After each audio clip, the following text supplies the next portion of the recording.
You're listening to The Swingdom, the champion podcast of the year. 2 guys, 28 clubs, 0 putts given, with your hosts, Ben Ridner and Gunnar Kane.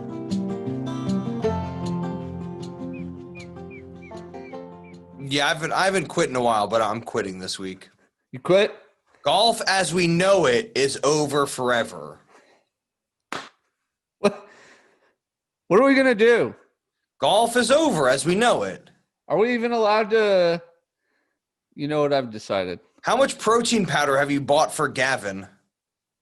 Oh, the top of our fridge is packed. That's what I'm saying. Like, it's just going to be like, all right, if your kid can hit it 1,000 yards, then you know what? We'll build up the rest of his game around that.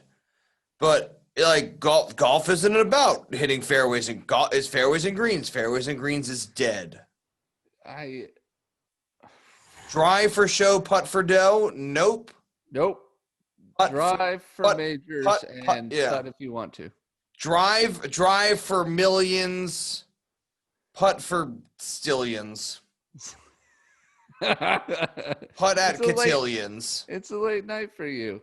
It's not that it's late. Like I went to the pub. I watched it at the pub. It was great. They put it on the big screen for me. I had a blast watching it until 10. Do you have is that a broom behind you? Yeah, this room's a mess. It looks like I thought it was an now. old hickory club. I was like, that's good, right with the birds. I know. I've got a bunch of old clubs I'm going to put on the wall. Look. Should we get into the show? Not yet. Okay. Just wow. That's what I want to say right now. I didn't see this coming. Actually, almost guaranteed it wasn't coming. I'm not very good at this deciding what's going to happen. It's not like, and we'll get into this later. It's not so much that the winner is the winner. It's that no one else was there. No. This was something. Don't even show up. That's what I mean. I think the game is changing. You ready? Yeah. You're listening to The Swingdom, the champion podcast of the year. 2 guys, 28 clubs, 0 putts given, with your hosts, Ben Ridner and Gunnar Kane. Hey, what's going on? I'm Ben, and I am a disappointed handicap. I'm here with my best golfing buddy, Gunnar. He is an ecstatic handicap. It's okay. I never play like it. And it's US Open week. It's US Open is finished. It finished 7 minutes ago, literally. I didn't even bother watching the trophy ceremony because I wanted to get on and record this. Like that's an excuse. I didn't bother watching. Good night, honey. Okay, good. All right. Yeah, everybody's just gone to bed. That was me saying good night to Dora. Good night, honey. Blech. Nobody's there. Nobody's going to bed. I don't know. I really don't know how to feel about this as a major tournament. Look, I've decided today. I decided how I feel about the U.S. Open. Okay. And this may shock you. The USGA Invitational. This may shock you. Okay. I think this is my favorite major. Yeah. And maybe it doesn't shock you. No, it shocks me. It does, because I know how much you love Augusta. Oh, I love the Masters, and for me, I love the history of the British Open, the Open Championship, the Championship Golfer of the Year. I love that. That's what our whole intro is stemmed off of. The U.S. Open, and I hate, I'm gonna hate myself for saying this, but the U.S. Open is all about the struggle is real. It really is. Look, it really is oh man, they just come off the course and they're just the struggle is real. It's real hard out there. It's just a running joke of Tiger Woods going, the conditions are really, really tough out there. Yeah. That's all this is. Look, and it took me a while to figure out that this was my favorite, because if I were to have you guess a week ago, you'd be like, oh no, it's the Masters. And maybe a week ago it was the Masters, but for the wrong reasons. Like, I just love the event. Yeah. And I realized today that the golf itself, which is important, the most important piece of this, the U.S. Open's hands down my favorite. No, and you know what it is. Like, I know exactly what it is, and I'm gonna fill this. I'm gonna fill this in for myself and hopefully for you as well. Like, the Players is Mother's Day, so that's like, that's fun. That's Mother's Day. That's like, it's sentimental for that reason. Like, you've got professional golfers who wouldn't be where they are without the support of their mothers. Right. Then a month later, you get the Masters, which is like the start of golf in America. Like, how many people don't even start playing golf until after April 20th? Oh, tons. Most of them. Yeah. Like, they watch the Masters and they're like, oh, yeah, it's time to go play golf. Oh, yeah, I love golf. That's right. I'm going out there. Yeah. Those are your weekenders. Yeah. Yeah. Your weekenders play golf after the Masters. They watch the Masters and head out. Yeah. I think the thing that's really surprising is how much, like, how, and I don't want to say this in case the PGA Tour ever, like, decides to pull this up, but, like, this shows how meaningless the PGA Championship is. In the grand scheme of majors? Yeah. Yeah. And I'm just going to say for two reasons. One is, like, the blokes they bring in. Wow, I'm really British. I said the blokes. You've become so British. The guys they bring in who are, like, the PGA, like, clubhouse pros never have a shot. No. And it always feels like a hard PGA Tour event. Yeah. Right? Then you get to the British Open, and the British Open feels like the hardest European Tour events. Mm-hmm. Like, you're like, oh, like Carnoustie, you have the history. You go to, I mean, you can't even, like, talk about golf without getting to the old course in 10 minutes. Right. You know what I mean? Like, if you're in England and anybody starts talking about golf, like, within 10 minutes, it gets you, like, have you made it up to Scotland to play St. Andrews? I would assume that St. Andrews and Augusta National are the two courses that people know, no matter their affiliation with golf. Well, the difference if they know anything about golf, it's those two things. The difference is, though, is like, for $300, you can go play I'm not Augusta. You can go play St. Andrews. I got $300 for St. Andrews right now. Yeah, like, that's what I'm saying. Like, you can show up and you can get. I don't have $300 to spend, but I have $300 to play St. Andrews. If that makes sense. And that makes perfect. Like, that's exactly what I'm saying. Is like, that's what, like, that's like, for me, is like the difference between, like, it's. For me, the British Open is like the golf of the people. It's a links course. It's fun to watch. It's different. It's man versus the elements. Oh, and the wind and the landscape, the marine layers, the landscape, like, all that plays such an effect. It's not even that, like, if you look at the setup of St. Andrews, okay, it's not that hard. No, you can miss it left all day long. All day. So St. Andrews isn't a hard course. If you've got your hook on point, you're good. Yeah. It's the environment in which St. Andrews sits that makes it almost impossible to play. No, and it is. It's like the 125 years of major history, but it's the 400 years of golf history there. Right. No, I'm sorry, 600 years of golf history there. Like, is it 600 years old? The St. Andrews Golf Course is like, it opened in like 1444. It opened 50 years before Columbus sailed for America. Well, he never made it, so. He made it to the West Indies, aka the Caribbean. The Pirates of the Caribbean. Yeah, he found Johnny Depp and a bunch of rum down there. Oh, that's probably a good time then. And he was like, We'll party a bit, and then I'm going to leave you here because you're just Johnny Depp. That's right. I'd leave him. Where's too. Keira Knightley? Can you go? Johnny Depp? Can you go find Keira Knightley? Because let's drink somewhere with Keira Knightley and then leave her on this island too. You can't see me because I'm now Google searching things. I can absolutely see you. Oh, you can? Yep. Oh. I always thought it. Oh. So yeah, so let's because we've rambling a bunch. The PGA Championship is 4th. Yes, I totally agree. The Open is 3rd, but marginally. Yeah. Augusta is 2nd just because of like it's the history. It's Bobby Jones's house. Like I think that's the thing that you don't get at any other majors. Like you can watch the winner's final round shot on 12 for 70 years. Yeah. Like you can see you go back 2015. I'm sorry, you go back last year and you watch Finau and Koepka and Molinari put it in the water.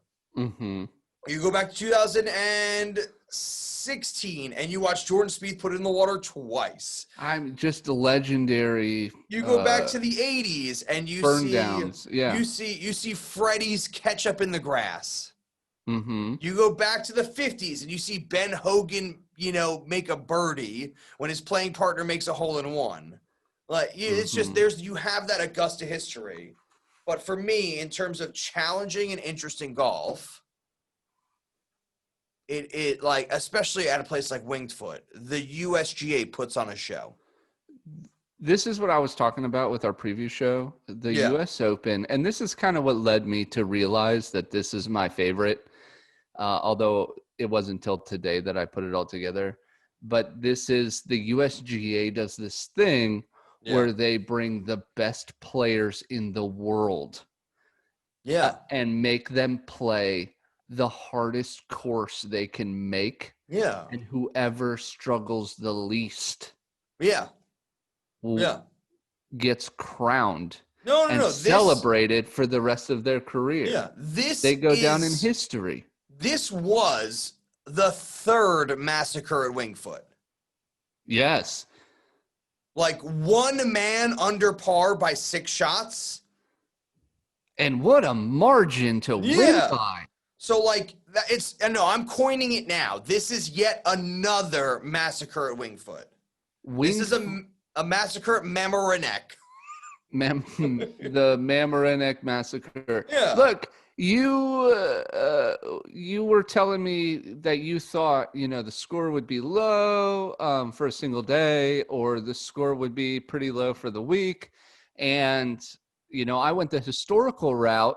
Yeah. And said, okay, well, this is what the winners won by, right? Yeah. Won with. And history will not reflect how terrible the Sunday of the 120th U.S. Open was, and only one guy survived. You're going to see Bryson DeChambeau and his score at the top. And you're not going to see second place. In all the lists. Well, no, because you'd have to scroll for 20 minutes to get down to second place. You're going to see the winning score, and you're going to say, wow, it must have played unusually easy for a U.S. Open, and history will not remember how difficult this day was. It was a massacre. Yeah. This was absolute golf. Yeah. I'm fired up. I wish it would happen again. I really do. Yeah, I mean, you've got 7 guys, so 61 guys made the cut, right? Well, it was 62, but Danny Lee, we'll get into Withdrawal, that. I watched the video 50 times. I haven't seen the video. I just heard, I read the stats somewhere, and it was like first shot 3 feet 7 inches. Oh, Second shot 6 foot 11 inches. Third shot 4 foot 3 inches. Well, these are all putts. Yeah. No, this is feet from the hole. Yeah. No. Hey, look, I just if you do anything Was for he your injured? soul. Why did he withdraw? I would have withdrawn too after you watch the video. Look, after you, 18. It was on 18. I would have been like,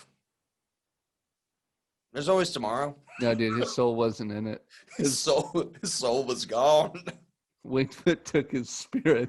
So 7 guys finished at plus 20. Yes, we had 382s today. Yeah. Tied 23rd, right? Mm-hmm. So basically 40 of those guys finished at plus 10 and higher. Yes. Sung Yes. JM, my guy, plus 1 final round, plus 9, sold 22. So in order to be under double digits, you needed to be in you had to be top 20. Oh, it was awesome. It was. It was awesome. Look, this was definitely, and obviously we'll break down the entire tournament, but this was definitely a U.S. Open for I don't want to say it's like I'm having for a the hard ages. time I getting. don't. I'm not going to say for the ages because I don't want to go there.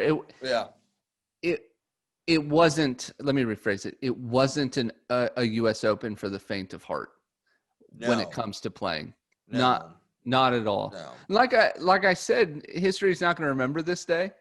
When we talk about the U.S. Open, they'll just say, "Oh, Bryson DeChambeau has 6-shot lead." That's all that's ever going to be said. And that's sort of like, so my 2 questions are going to be like, well, I'll ask them now, is -6 at Wingfoot going to, because it's probably going to, when did you know when the next time they're playing at Wingfoot is? Have they announced that yet? No, keep asking me your question, though. I'll look it up.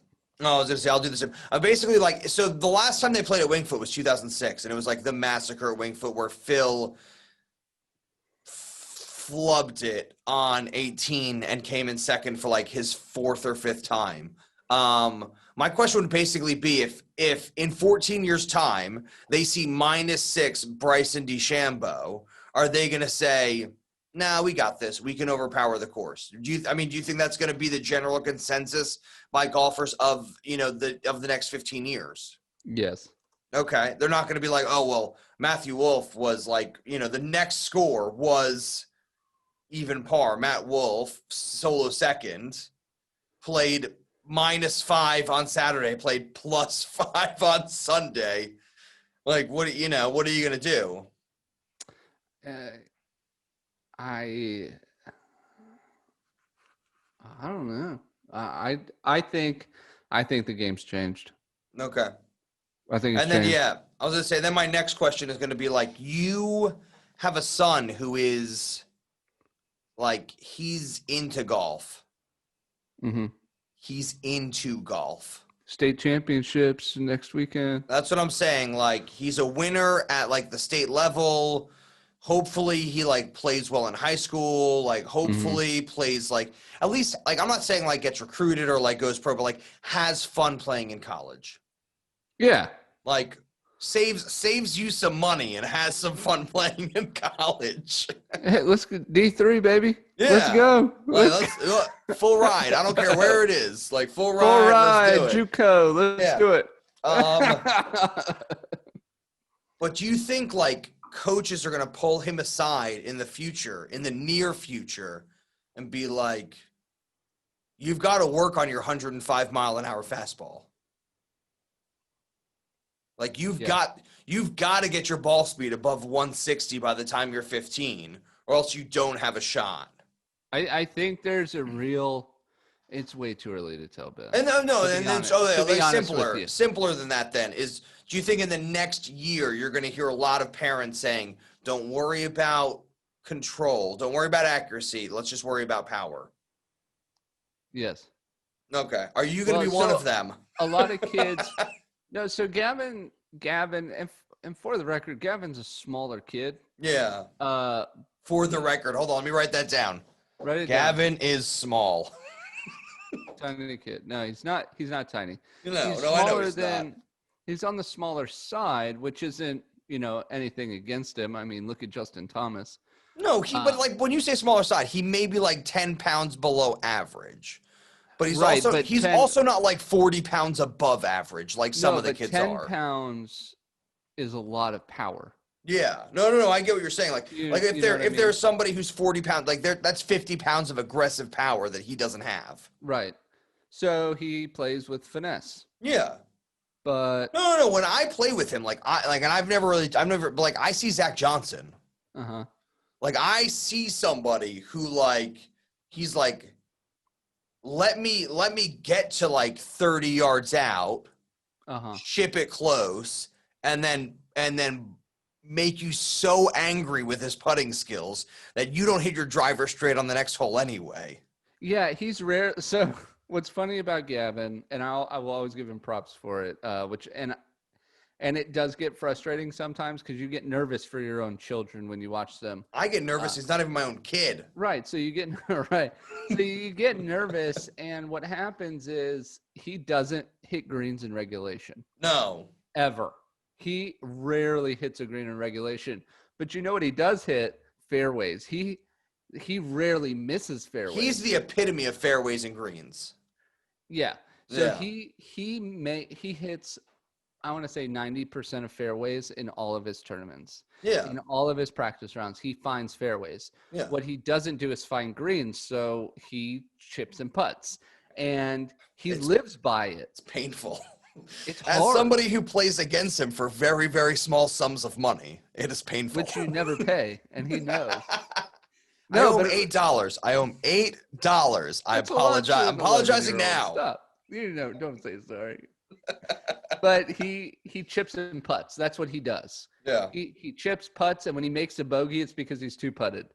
Yeah. On the rare occasion, we played today. That's what I'm saying. Like, what is his average putt per round? Like, is it like 22? Yeah, it's somewhere around that. Oh, it's like 22 to 24. Yeah, that's insanity. Okay. But he also gets lucky a lot. I'm not gonna lie. Yeah, he does get lucky a lot with some. He gets so lucky that they just go in the hole, and we're all like, just great, moves whatever. Around it. Yeah. Oh. No, but I think yes, within the next year, you're gonna see a lot of long drivers. Mm-hmm. I think you're gonna see a lot of kids playing with drivers that are 2-3 inches too long for them.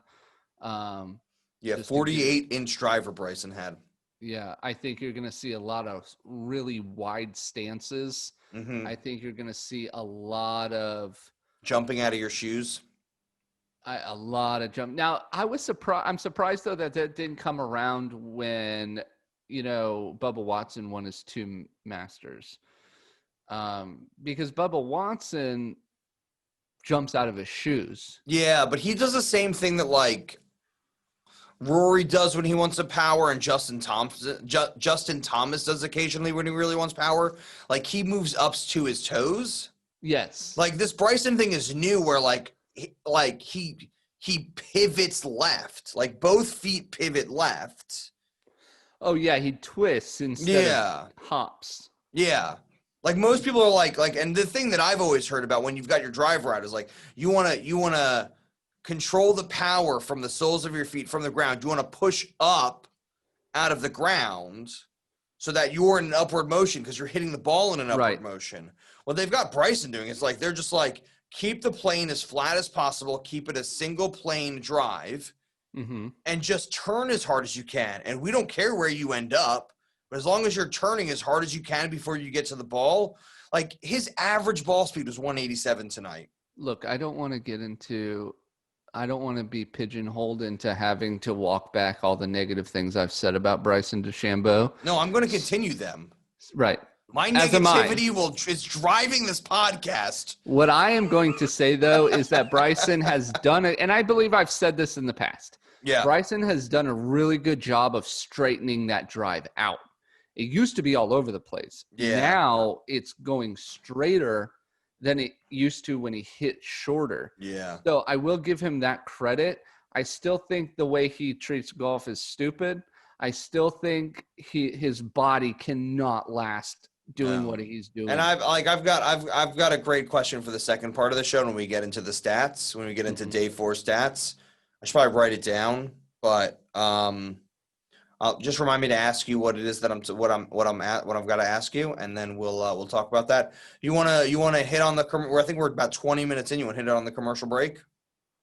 Yes, and I have a couple questions for you too, not related to the winner, but yeah, I have questions. So let's hit a commercial break, and then we'll do questions, and then we'll get into the stats. Okay.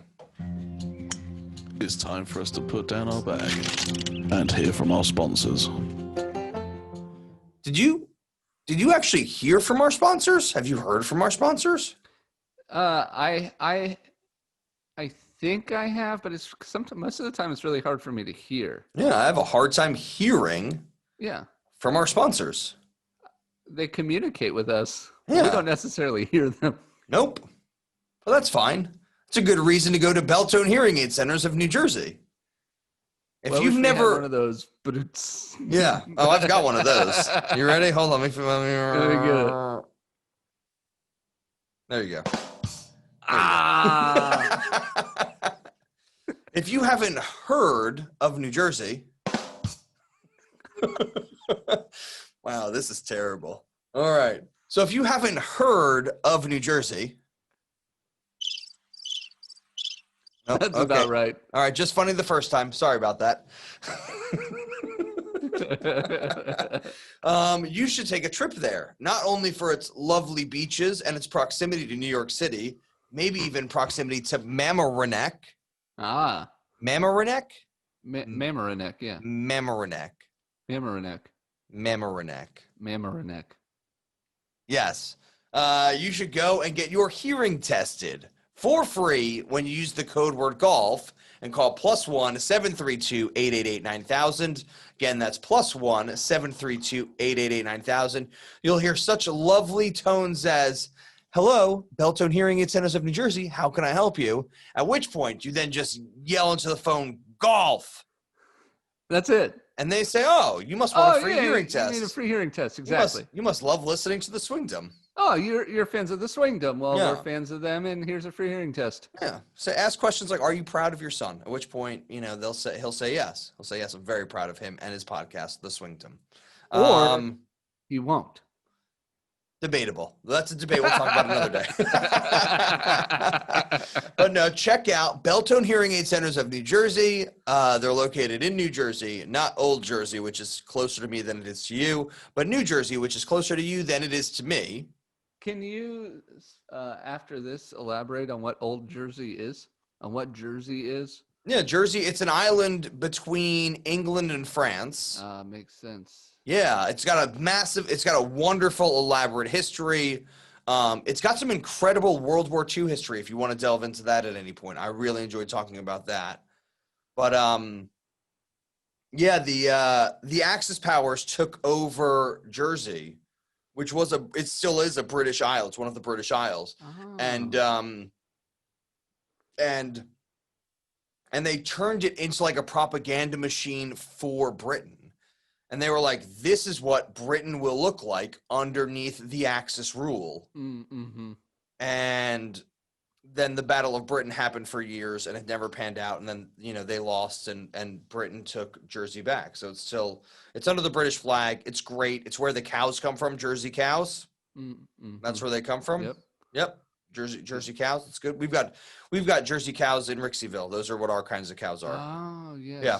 That's what they are. Yeah, they're Jersey cows. Yep. And if you if our listeners are interested in visiting a Jersey, never under threat of the Axis. Yeah. I didn't want to use the 888-9000. Get your hearing test and I don't want to say NAZI. I just don't want to say that on the air ever. I don't want to be that guy. Yeah. 732-888-9000. Beltone Hearing Aid Centers of New Jersey. Yes. Axis of Evil free. Yes. Axis of Evil free. If you use the code word golf, it helps keep the Axis far, far away. It's perfect. That's how it works. You're welcome. That was the wrong. I hit the clap because I thought it was. And now to your hosts, Ben Ridner and Gunnar Kane.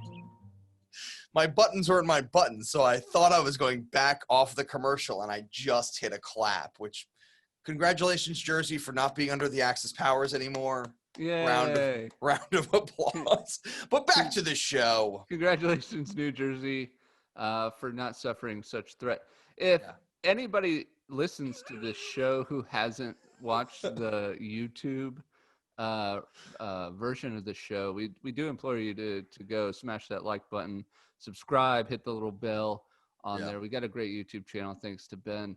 But we produce our own show. Which is why it sounds the way it does. Which is why our buttons don't make sense. Which is why we get to decide whether we get joke snares or crickets. I don't have to wait 5 minutes for somebody else to pull it up. I just do it when I want. Yeah, we don't wait for anybody else to try and be funny. We're funny. Mm-hmm. All right. I can just adjust that whenever I need to. There you go. Yeah, banger. Laugh track. We need one of those. We don't, but we're going to use it. This week was the U.S. Open. Have you seen the shirt that I'm wearing? It's yellow. Is it yellow or green? You know where I got this? The PGA Superstore. I can't Nope. see the logo's the same color as the shirt, Ben. Oh, sorry. It says TPC Potomac. Ah, what a great place. Yeah. Do you know where I got this? Not at the U.S. Open. Nope. No, you got that at the National. Yes. Yes, And the do you know National why tournament. Do you know why I'm wearing this very specific shirt? Because it's the U.S. National Championship. Yeah, I'm wearing it in strike of the USGA having a tournament. You're so dumb. That tournament at TPC Potomac didn't even have a sponsor. What are you talking about? It was the Quicken Loans. Yeah, but they dropped out, so now it's nothing. I know. Come But that's what on. I'm saying. I wanted to wear my TPC shirt so I can say the USGA Invitational. It was this week. The USGA Championship was this week. The head cover I have from the national tournament. Yeah. I will tell you that the all white with it just saying the national with stars on it in black is sweet. Yeah. I've got a bunch of ball markers. Super clean look. And I've got the flag signed by Ricky Fowler. That's right. Yep. You know, this is probably going to go on one of these walls soon. This is good. Speaking of the Quicken Loans and the U.S. Open. Bring golf back to D.C. Hashtag. Bring golf back to D.C. Hashtag. Bring golf back. Oh, man, that needs to get trending. Anyways, the second time I took Gavin. So the first time I took Gavin, we met Ricky Fowler to the Quicken Loans, right? We met Ricky we put Fowler. that picture on Instagram last week. Yeah, with him, and he was really little, and they're wearing the same hat, right? So which was they hugged or something. That was before the virus. It was years and years ago. Little right? arm around the little guy. Yeah. Anyways, we got to walk with him a little bit. Well, we walked outside the ropes, but he came to the ropes after every shot and kind of talked to Gavin about what he was doing. It was really sweet. It was a practice round. The next year, it was at Congressional Country Club, which we have also put a picture up of in the past. And Gavin met Bryson DeChambeau. Mm-hmm. Well, let me tell you, my first interaction with Bryson DeChambeau in the real world was Gavin had a brand new golf flag, right? We just picked it up in the pro shop at Congressional, and Bryson was coming off of the practice green, standing next to Keegan Bradley. And oddly enough, I'm more focused on Keegan Bradley because I didn't realize how big he was. And I was like, he's huge. Also, major winner. Yeah, also a major winner, PGA Championship. Yep. Shout out. 2011. Banger. Anyways, I'm more focused on Keegan Bradley because he's a mammoth of a guy. Yeah. Right? It's like 6'4" or something, 6'5". I turn around, Gavin's missing, and he's just chumming up Bryson DeChambeau. And Bryson's a rookie. I was going to say, he may have just been a rookie. No, this was his rookie season. No, but I'm saying even though the Quicken Loans is also early. Right, yeah, he was brand new. Yeah. Right? So, and he's wearing his silly hat, and I'm looking at it, and I was like, wow, Bryce. He's wearing the Payne Stewart hat. It's not that silly. But it's silly on him. It is. And I'm looking at him, and I'm like, oh, that's Bryson DeChambeau. This is pretty cool. He's just out in the middle of nowhere, right? And he signs Gavin's flag. He's the first person to sign Gavin's flag. You set it on fire. The size of his signature takes up the top left quarter of the entire flag. And I was like, this dude just ruined this flag because now nobody's going to be able to sign it. Yeah. Well, anyways, Gavin gets like 100 signatures on there. Ricky Fowler's signatures on there. Anyways, ton of signatures, but it's definitely the John Hancock of that's really cool. This golf flag.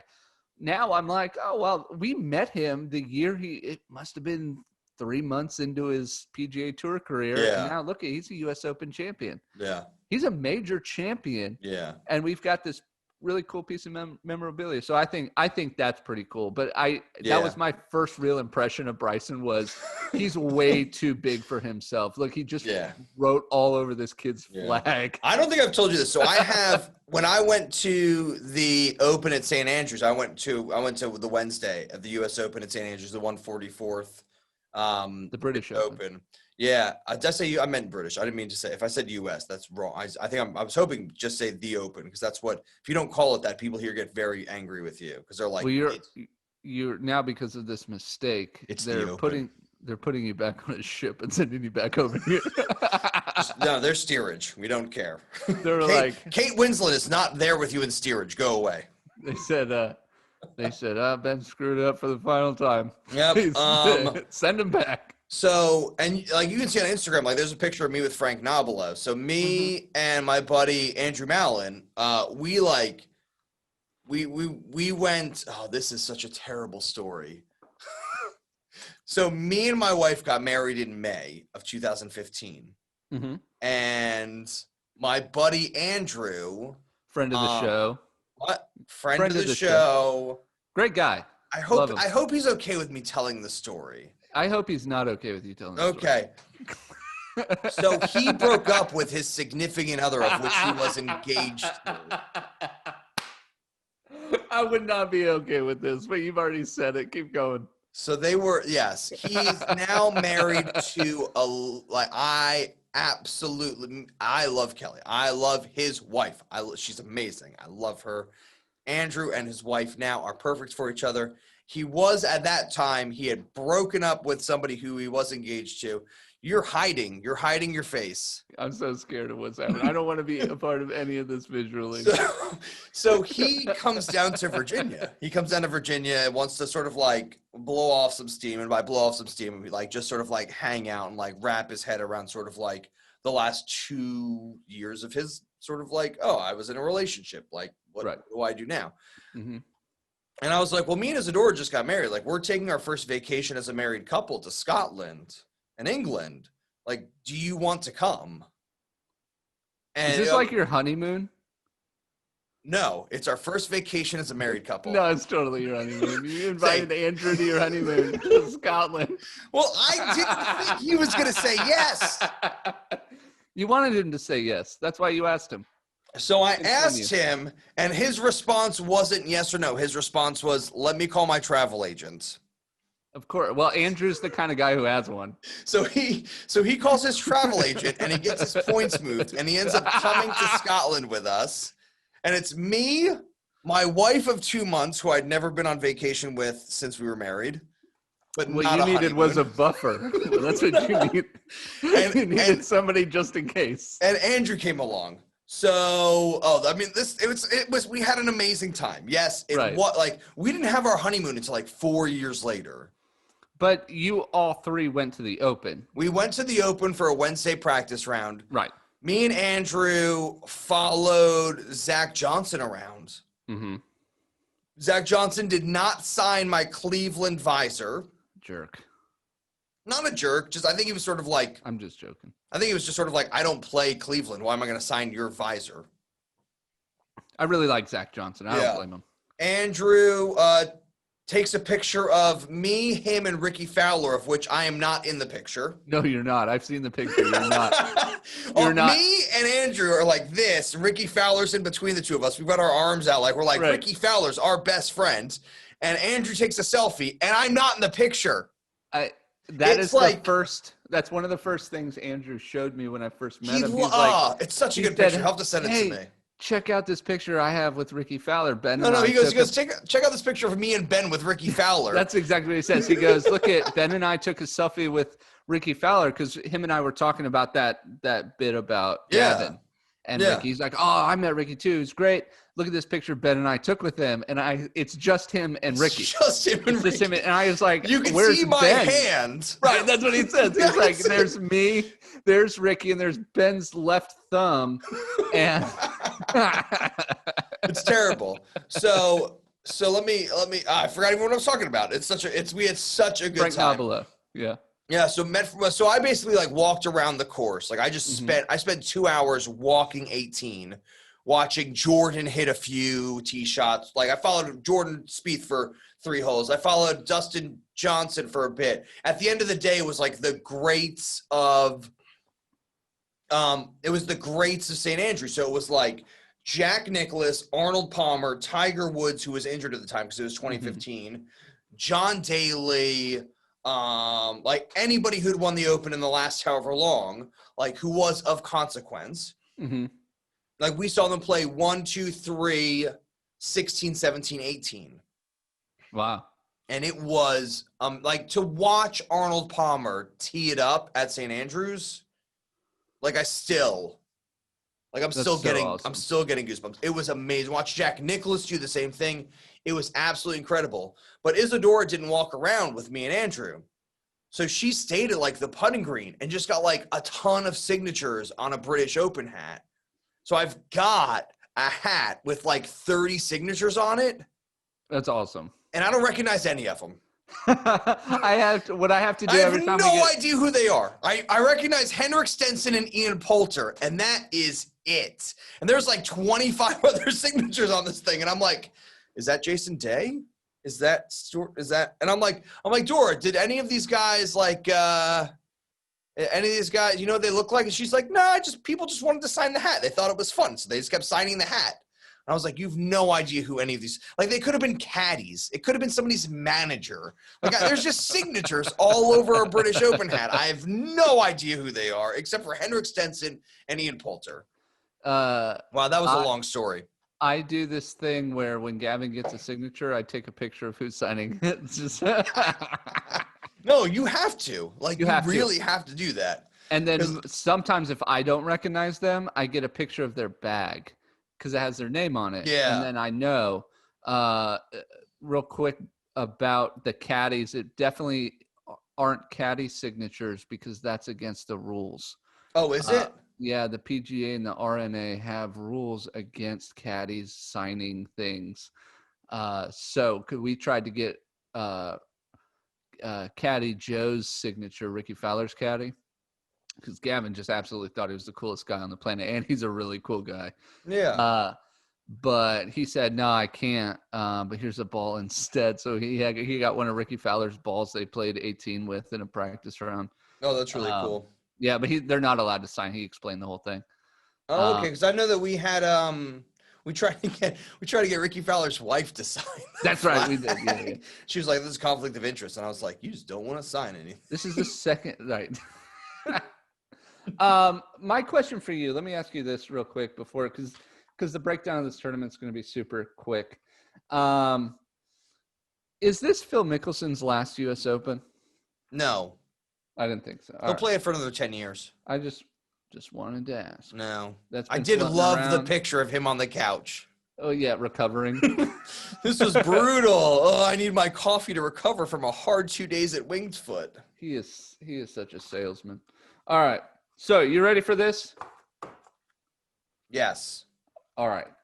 We are talking about the 120th U.S. Open at Winged Foot. Mamaroneck. In Mamaroneck, New York. Your defending champion was Gary Woodland. Not anymore, ladies and gentlemen. All right. So round 1, Thursday round. Yeah. We followed Phil, Paul Casey, and John Rahm. Your best firing on all cylinders out of the gate was Justin Thomas, firing a 65, 5 under par. Your worst was a 10 over 80 by Lucas Michelle, an amateur. Yeah, that doesn't count. Does that make him a boy of the people? How does that work? Dude, it totally counts. He's still the worst. Come on, get out of Okay, here. fine. Debatable. Round 1 was suspended due to darkness. Because it's fall here on the East Coast, we don't have a whole lot of daylight. So when you have 150 guys packed into a tournament that doesn't start until 9 o'clock in the morning, that's kind of a mistake. Mm-hmm. Everybody played pretty well. I think out of our group, 4 of ours were under par after round 1. So it really looked to me like I was dead wrong about this tournament. Yeah. Do you have anything about round 1? Like I said, this will probably go by. So pretty quick. round 1 for me, like number 1, Colin Morikawa just fell off. Oh yeah, he's finished. He was over. He was my pick, and he just he fell off. I was super pumped for him to sort of be like the because I was listening to another podcast, and they were like, well, if he wins all 3, does that still count as the Grand Slam? Yes. Because there's only 3 this year, or whatever it is. Yes. Instead of 4, because there's no British Open. It's the Grand Slam of the year. Oh, no, it's the Grand Triple. It's not a Slam. You need 4. Crown. A Slam, yeah, it's a Triple Crown. I would call it the Triple Crown. Happily call it the Triple Crown. So I was excited to see him, and he just fell off. And then the other thing is I think they knew that they had to get all these guys through. Mm-hmm. I think they were very aware there were 150 guys who had to get through in 10 hours instead of 12. Yeah. I think they made it a bit easier. You think so? I've heard that. Yeah. I've heard that too. Oh, really? So I thought that was my take. I didn't realize that was like a. I heard that, and you don't like these spoilers, but I heard that on the what day is it? I heard that on the Thursday edition.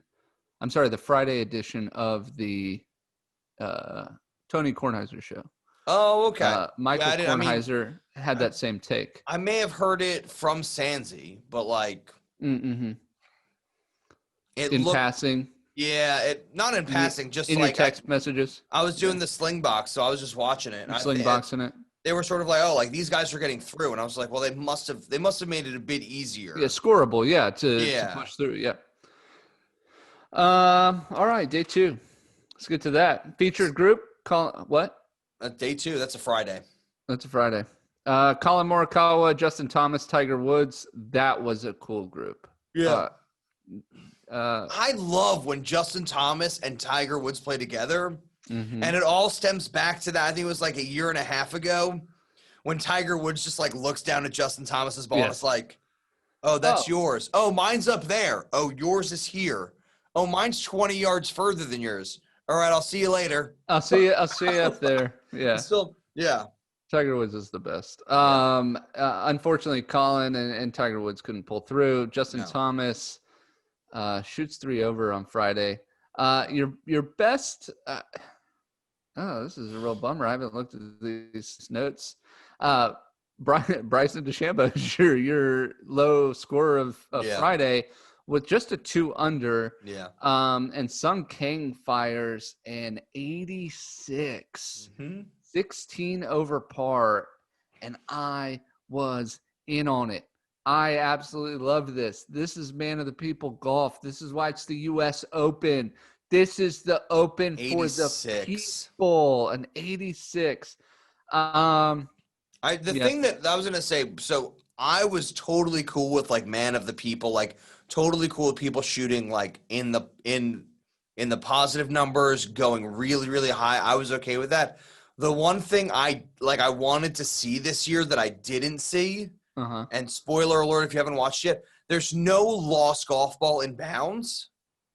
No. If there had been a lost golf ball in bounds, I would have been like, No, even if you shot a 59, if you would have lost a golf ball in bounds, you would have been the man of the people this week. Well, and Brooks Koepka and Bryson DeChambeau earlier after the restart of last season. Side note, is this our second season of the podcast? No. I mean, it could be. I don't know. We can discuss that. We can discuss that later on. Yeah. I don't know what seasons are. I noticed it today looking at something. I don't know. Anyway. This is the thing I was talking about. It's like, yes, I get that it's the FedEx Cup is over, and yes, our scores are probably like counting as new seasons. They are. But for me, like the new season is usually the Tournament of Champions in Hawaii. I gotcha. That's when golf restarts for me. I see. The rest of it just feels like, what's it called? When they just sort of play. Fluff. Fluff. But what's it called? When they just sort of play for show. There's a real word for it. Exhibitions. Yeah, it just feels like exhibition matches for millions of dollars. So like, it doesn't feel like anybody takes it seriously until April, right? March. But I do feel like people like being the Tournament of Champions champion. So that's sort of when it kicks off for me. Well, Bryson and Brooks said, you're going to see a lot of, because there's no fans, you're going to see a lot of lost golf balls. Yeah. But they didn't get rid of the marshals. They actually they hired in an extra 40 marshals. Right. So they hired in an extra 2 marshals per hole. This is ridiculous. Yeah. They still get the benefit. All right. And one of them on each hole was just to stand at like 350 yards and find Bryson's ball. Right. So the cut line goes from 4 over to 5 over to 6 over. Yeah. Colin Morikawa misses the cut at 7 over. We saw 2 quadruple bogeys. Mm-hmm. In the Friday round. Andrew Putnam withdrew through 4 Friday. Not sure why. And all but one amateur got cut. So John Pack was automatically, after Friday, low am. That's so cool. To be the low am at a major has got to be the coolest thing. You get to stand next to the winner. Medal. Yeah. You could shoot 25 over and still stand next to the winner. Well, we'll get to that. Exactly. Because John Pack did not do very well. No. All right. Anything more about round 2? Phil doesn't make it. Nope. Tiger, no. Tiger doesn't make it. I don't think either of them have a shot at a U.S. Open. I don't think so either. Especially after the Bryson distance, and we're gonna get into this big time probably towards the end of it, because we're just playing. I played golf this week. You played golf this week. If you thought they Tiger-proof these courses, they're going to have to Bryson-proof these. They're going to Bryson-proof these courses. Yeah, from what I understand, the head of the USGA competition is livid. Committee was walking the course, watching Bryson play the past couple days. Yeah. And had a lot of angry notes written. So I'm not. Yeah. I'm not. No, sure. They're going. And this is the thing: is when Bryson wins with a new tool. They take it away from him. They take it away. Yeah, the USGA and the PGA have something against Bryson DeChambeau. Yeah. And what I have against him is his attitude and his behavior. What they have against him is something entirely different. And I don't know the lengths that they're willing to go to. No, I think it's the same as everybody. It's like you can't wait. You're too good. No, it's not. You're too good. It's like respect your elders.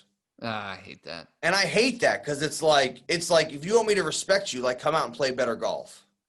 Right. If you want me to respect the elders, you get Freddie Couples, you get Bernard Langer, and you get Phil Mickelson to win these things. I bet you Bernard Langer could win. I'm not arguing, but he didn't.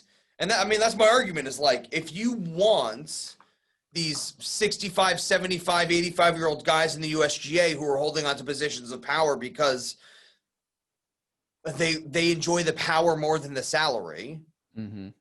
who are like, oh no, we don't need a social media presence. Yeah, you do. Like, I don't want to, like, and I look, we're gonna get banned from all of their stuff anyway, so I'm okay with this. But like, the USGA did a much better job of getting the highlights out. Oh yeah. Like, they had great highlights, but like their presentation of the highlights it looked childish. It looked like they had found a font in Paint and were like, these are our thumbnails. Right. Like, like there wasn't a professionalism to, like, it looked like this is sort of the second year they had figured out how the YouTube works. The YouTube? Yeah, that's what the USGA calls it. The USGA Invitational on the YouTube extended highlights. That's right. The YouTube. Yeah. So round two was tough. Round two, I like when Bryson was the low round, I just wanted some dark horse heroes, and there just weren't any. That's what I took from round two. Right. Oh, that's fine. No, I'm totally with you. Yeah. All right, round three. So I had two featured groups. I watched Rory and Cameron Smith just to get some eyes on Rory. But I also really followed Ricky Fowler and Paul Casey. Yeah. As much as I love both of them, they had absolutely no business being there. Nope. Ricky was playing today, and I think they showed him once, and I was just like, "Oh, you are still here." Yeah, like it's one of those things where like absolutely no business. They show the stars putting out on 18, so you remember they're alive. Uh-huh. So it was like Ricky putting out at 18, like as Bryson was teeing off, and I was just like, "Oh, you are here. Like, oh, you played." Yeah, it was one of those side-by-side bits. Yeah, I'm like, oh, you did wear orange. Like, you wore Sunday orange, even though like this could be a Tuesday. It doesn't even matter, right? Yeah. Your best round was Matthew Wolf, and whoa, boy, did he have a shot at this. Yeah. Your worst was Stefan Yager, John Pack, and Abraham Answer with a 9 over. Did you say Yamir Yager? Stefan Yager. The hockey player, Yamir Yager? He could have played for all I know. No, it's Stefan Yager. He could have. Stefan Yager. Yeah. There was one quad. The only reason I'm bringing up these quads is because that was my prop bet I did not hit on. No. And Danny Lee, back to Mr. Lee, after the third round, after a 9 on 6 putts from 4 feet. It was a thing of beauty. Please go watch the video. Yes. It was beautiful. It was definitely a man of the people. It was definitely he lined up 2 of the shots, and the rest of them he just walked up and hit back towards the hole. It was so fun. It was so good to watch. And the last one just accidentally goes in. You ever just be so mad at a putt that you walk up and hit it and it accidentally goes in? My favorite is That's when, like, what happened. That's the only reason he got out of there with a 9. My favorite is when Mug Dad, the obligatory Mug Dad notification mention. My favorite is when, and this has only happened like twice. He probably doesn't remember it, but he like expects to get a gimme from 6 inches, like so he'll miss like a 2-footer, like just to like 3 or 4 inches, and he gets real mad. He'll like hit the ball off the green. And I just want to be like, I didn't give that to you. You've got to go play that. I just want to be like, that's 6. You've got to go play 7 from the fringe. Got him. Yeah, he's like, I haven't said. Like I just want you so bad to just be like, no. Like, I get you're mad. But like that was 6. You've got to now putt out from 40 feet instead of 6 inches. Hilarious. Yeah. All right, sorry, Mug Dad. Sorry, Mug Dad. Sorry, Andrew Mallon. My apologies. You're really killing everybody today. Yeah. All right. So anything more about round 3? Oh, let's see. Round 3 was actually pretty low scores compared to all week. Do you have anything for round 3? Round 3, I thought like when Matthew Wolf shot 5 under, number one, I was super mad you wouldn't let me have my sophomore prop, but whatever. I'll get over it. No. You still hit on your prop bet, which I shouldn't have given you. What was my prop bet? 5 guys don't Less finish than under 10 par, people wasn't will it? be No, it was 10 guys. We should have hit the over-under on it for 3. Yeah. And you would have had to pick over-under. That's Yeah, what we should have. done, Yeah, we 'cause should have done it. Yeah. I'm not giving you that kind of pick ever again. Not after this. Not after one guy is under par. No, you've lost all your privileges. All right, next I'm going to be over under 3. So that no, this was one of those things where I was just sort of like, remember I was saying like on Friday I was like where's the dark horse going to come from, because all of like the big names that you would expect to be there are out. When Matthew Wolff did this, I was like, he's the dark horse. He's sophomore number 2. Yeah. I was like, this is going to be a sophomore triple crown. I've already picked Victor Hovland for the Masters. I'm ready. I am ready for this.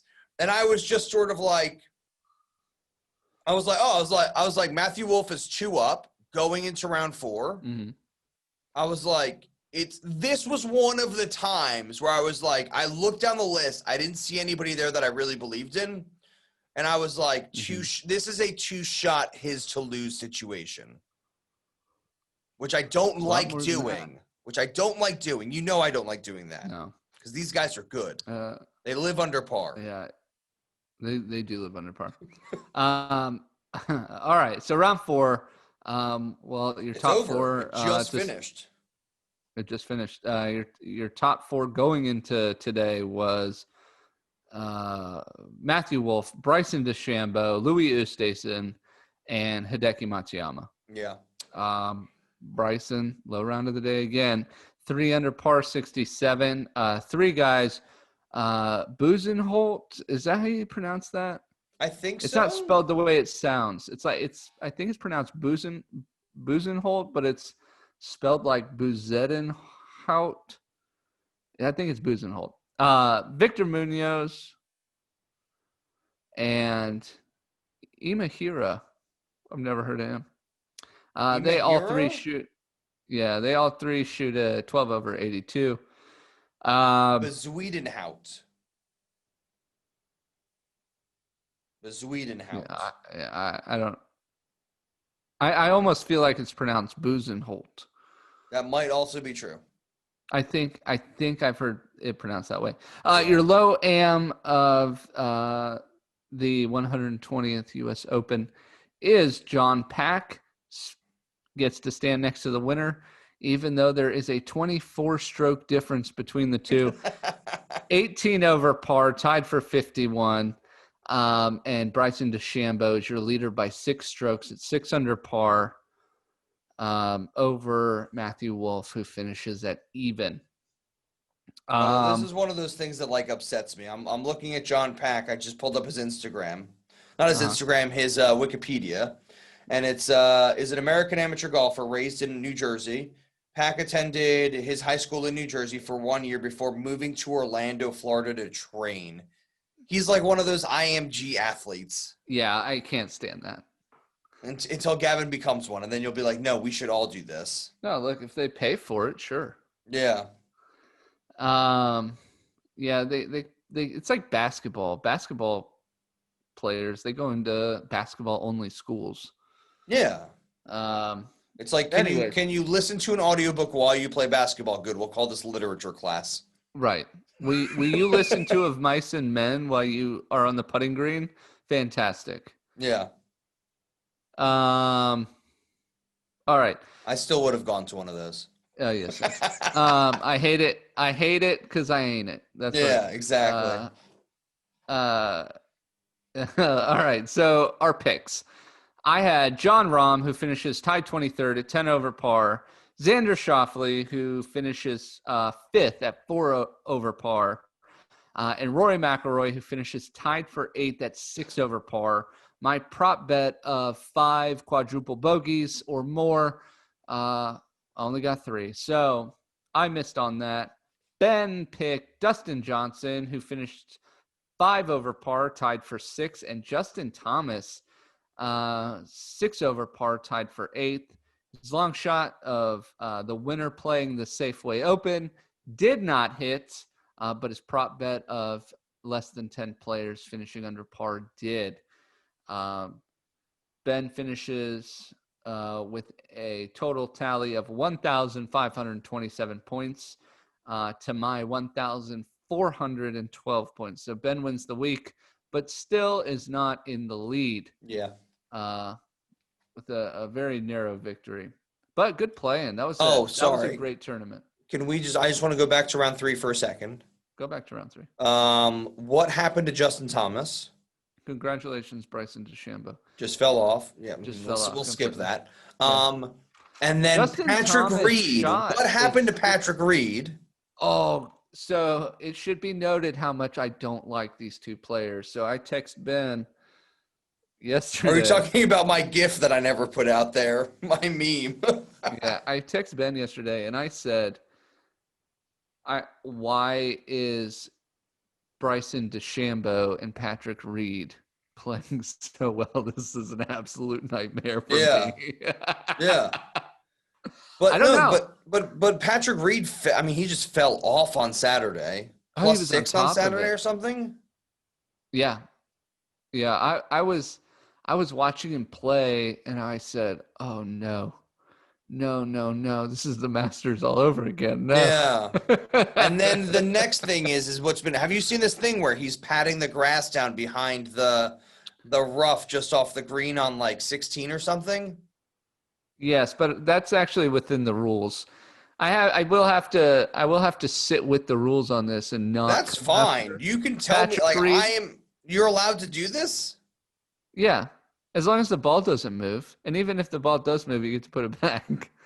You can't improve your lie, which he doesn't.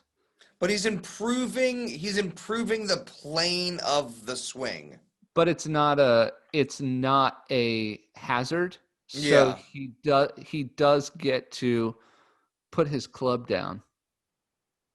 He gets to ground his club because it's not a hazard. This is my next. So say that I'm in the woods, which happens frequently. Grounding your club improves your swing plane, regardless. Okay. Am I allowed, if a tree branch is in the way, am I allowed to like fold the tree branch over itself? As long as I don't damage the tree? Can it move? Like, how are you going to secure it? Like, I sort of like fold it around itself so that it stays there. I think as long as you don't break it, then yes. Yeah. Well, no, it's like a rock. You can move a rock. Well, this is the thing that I wanted to. So I was playing golf a few weeks ago, and I was in the trees, and I asked cousin Adam to hold a branch back so I can play it, and they were like, no, you can't do that. And I was like, you can't have somebody else do it. Oh, what happened when everybody moved that rock for Tiger? No, nobody held the rock. You can get assistance to move it, but you can't have somebody hold it there for you. You can't have somebody hold the tree branch out of the way. If you can move the tree branch, what if he's moving it with his hand while it's out of my way? Then you're getting assistance on your swing from a caddy. Well, that's what I'm feeling like. He didn't improve the lie of the ball, but he certainly improved like the lie of the swing path. Yeah, he can't help you No, Patrick Reed. Yeah, but he did it himself, and within the rules. So you're saying if this I is the get problem with Patrick Reed, he has so many marks against him. We can't even let him follow the rules. So this is my question, right? So say that like I'm in the same position. I can stamp on the grass behind the ball to flatten it? No, you can only use your club. Your foot is not part of the club. So you can't ground your foot. So can he use a putter? Can he use a mallet putter or his driver and flatten out like 2 feet behind it? No, only directly behind the ball at the width of the club, and he has to use that club. It looks sketchy. It looks sketchy for sure, and because if Colin Morikawa had done this, nobody would have batted an eye, and you know it. Yeah. nobody would have said anything. But Patrick Reed did it. It's totally within the rules. He's fine. But he's a big fat cheater, and we all know it. And that's why he doesn't get the benefit of the doubt. But I like Patrick. If Patrick Reed ever wants to come on the show, I like him. I'm okay with that. He can come on the show. Sure. And we'll just ask him what it's like to be the most hated guy in golf. Yeah. I'm curious. To be the Grinch golfer. I'm curious too. I actually find great amusement in how he approaches other human beings. What? What do you mean, like how he walks up to them? No, like how he addresses the media, or how he talks about other people, or how he tries to dispute any sort of criticism. Like his interaction with people regarding the game of golf is super amusing to me. I still think he cheats, and I think there's too many marks against him. Yeah. But the way he goes about approaching it, beautiful. Yeah. Absolutely beautiful. I'd love to talk to him about it too. All right. I had a big old wire hanging out here. That is it for the U.S. Open. And we'll get another U.S. Open in a couple months, won't we? Yeah. Yeah. I hope so. I mean, isn't that how it works? 7 months? Yeah. 8 months? Next June? Yeah, next Father's Day? 2 this year. Yep. You ready for the next read? Yeah, go for it. Wrong button. Oh my Stop God. it. Stop it with the wrong buttons. It's time for us to put down our bag and hear from our sponsors. They were laughing at me. I didn't do anything wrong yet. They were at a church. Put board back to 0. Put the board back to 0. That's right. Hey guys, welcome to the Swingdom. If you guys didn't know this, me and cousin Adam are walking Hadrian's Wall. We're going to play 100 holes of golf as we walk 100 miles along Hadrian's Wall. And we're doing it for charity. So we're going to be supporting Rowcroft Hospice, which is a big deal down here in the southwest of England. They do a load for people who are not very well, and we just want to help them out.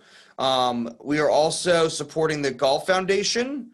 And what they do is they help youngsters get into golf and stay into golf, which I think is important because golf has really helped improve my life, whether it's mental health or social interactions or just hanging out and having a good time. Golf has really helped me out with that. We're having an absolute blast planning it. We're hoping that we can still get the opportunity to do it, even though it seems like government regulations may slow us down a bit. But we're going to be filming the entire thing for YouTube, so you guys can enjoy almost every step we take, because if we filmed every step, it would take forever. And I just want to thank the Polk Arms for being such wonderful and supporting sponsors for us, and Bubby Tracy Golf Center is also supporting us, as well as a lot of the places we're staying, like Matt Fenn Hall and Stony Home Golf Course. So thank you guys. And if you feel like donating, go to uk.virginmoneygiving.com/100 miles, 100 holes.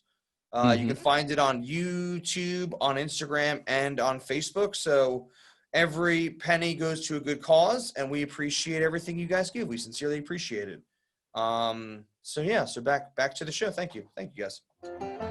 And now to your hosts, Ben Ridner and Gunnar Kane. The Rage Jump, sponsored by Anger. Anger. Okay, so this is the question I want to ask you. Uh-huh. This is the first part. I want to ask you 2 questions. Ask me 2 questions. Did you watch the final round? Some of it. Okay. Good. Here and there. That's fine. We played golf most of the day. What? And, yeah. Where? At Somerset Farms. Well, it's not. Rapidan. Rapidan. Sorry, you meant Rapidan. My apologies. It is now. It's Somerset Farms again. I don't. Okay. Did you win? By 1. Against Gavin or Yeah. Tom? Gavin. Okay. How many strokes did you give him? None. Nice. I don't give him strokes. Technically, if I gave him strokes, he won for sure. But yeah. But no, I won by 1. Oh, okay. So I watched about 90% of the final round. I was just hanging out. I enjoyed it. I love watching golf. My question for you is, whose swing is more unsettling? Matthew Wolf's or Bryson DeChambeau's? Bryson DeChambeau's. That single plane stiff arm swing is so weird. It is weird. Boggles my mind. I've tried it, and it's very effective. Okay. Well, how come you're not winning any majors? But what happens is I lose distance when I do it. Yeah. But it is very effective. It goes very straight. But I lose at least about 15 yards. Oh, really? Yeah, because I can't get my body to turn. Yeah. Yeah, I just find that single plane, stiff arm, clock, whatever it is that he's doing, it hurts my brain. All right, you said you had some questions for me. I already asked you my questions. Oh, okay. My question was about Phil. Those are great questions. Great questions, Gunnar. Ask him again. Is this Phil Mickelson's last U.S. Open? Yeah, I don't think. No, it's not his last one. I think he'll play in it. I don't think he's had a shot to win the U.S. Open in about 15 years. He'll never win it. No. I think he'll drink more coffee on his couch and cry. Did you see? He said, really, really bummed I'm not playing the weekend, but also really happy. He's like, the course is so hard, it hurts. It's not good. No. No, it was a really, really good watch. I enjoyed watching a lot of the golf this weekend. Yeah, and NBC did a really good job of giving you the shots into the holes. They did a really good job. The camera guys did a great job of showing you how unsettling that golf course is. I mean, let's take Bryson DeChambeau's final chip up onto 18.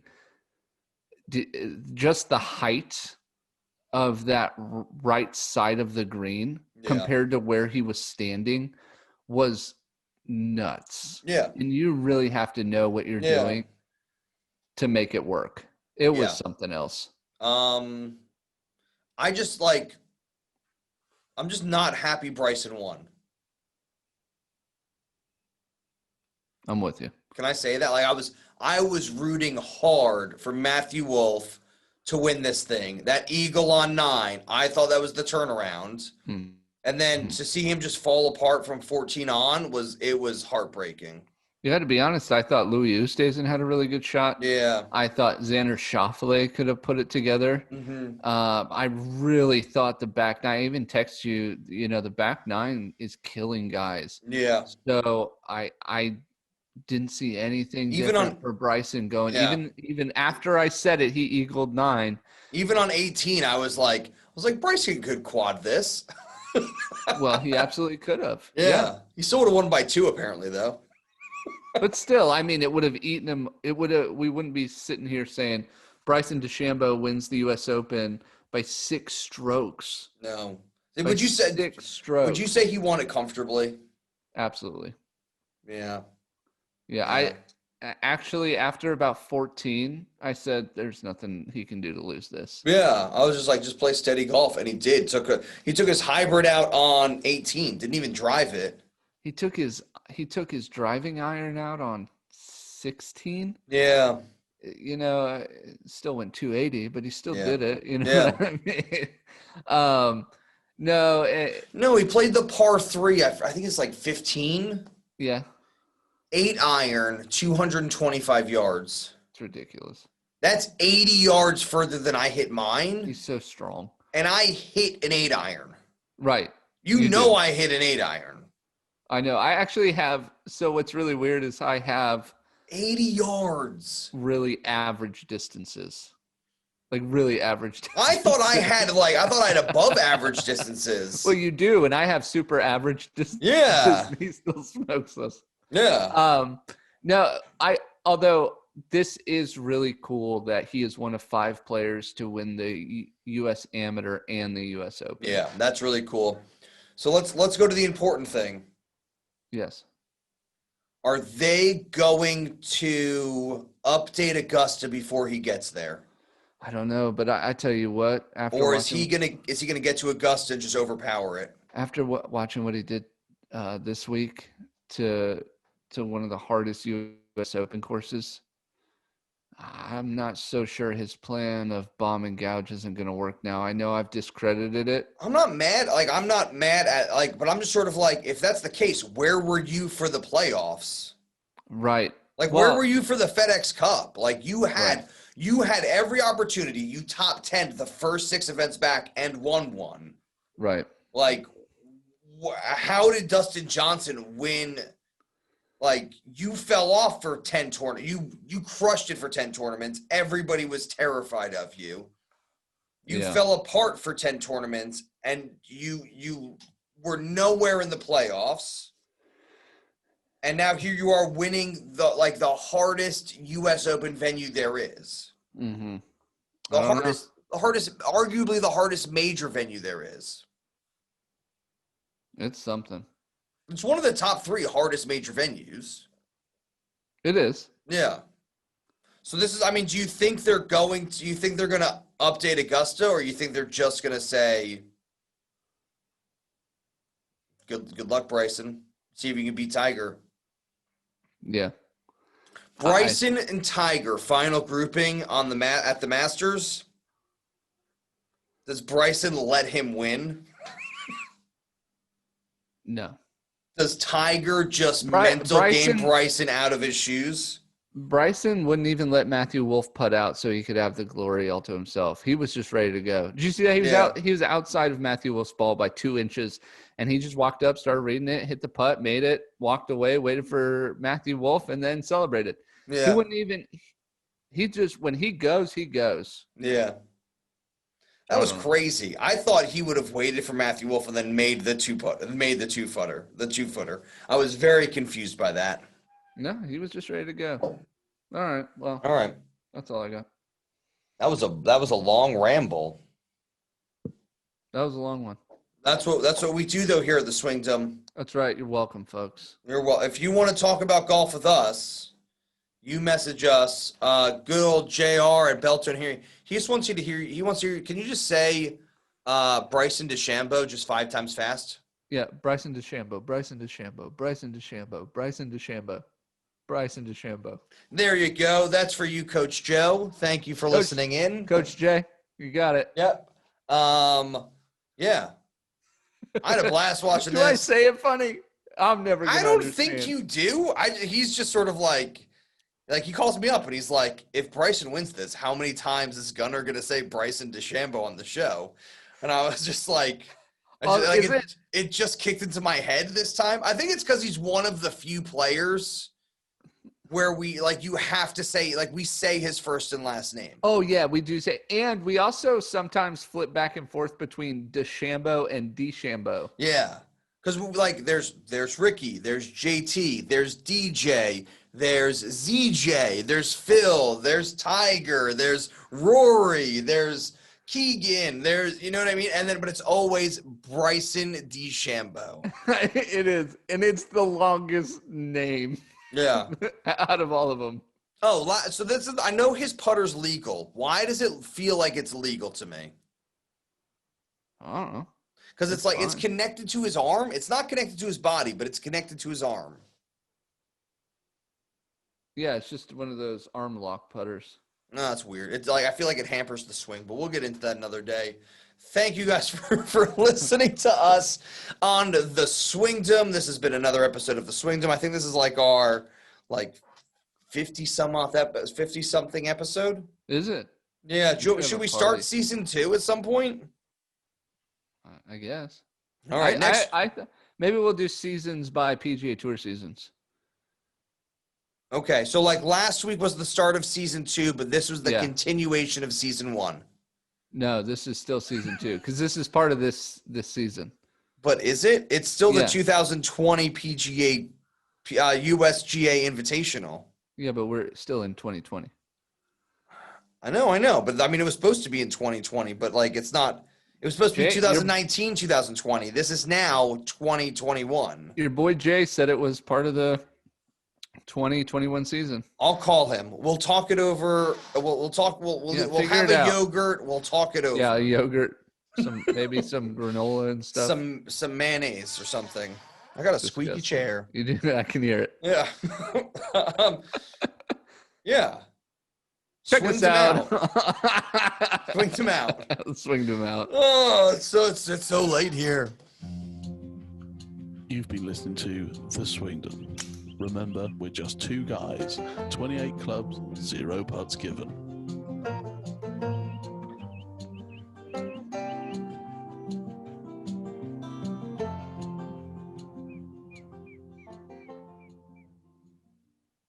Oh, Bryson DeChambeau. Damn, Bryson.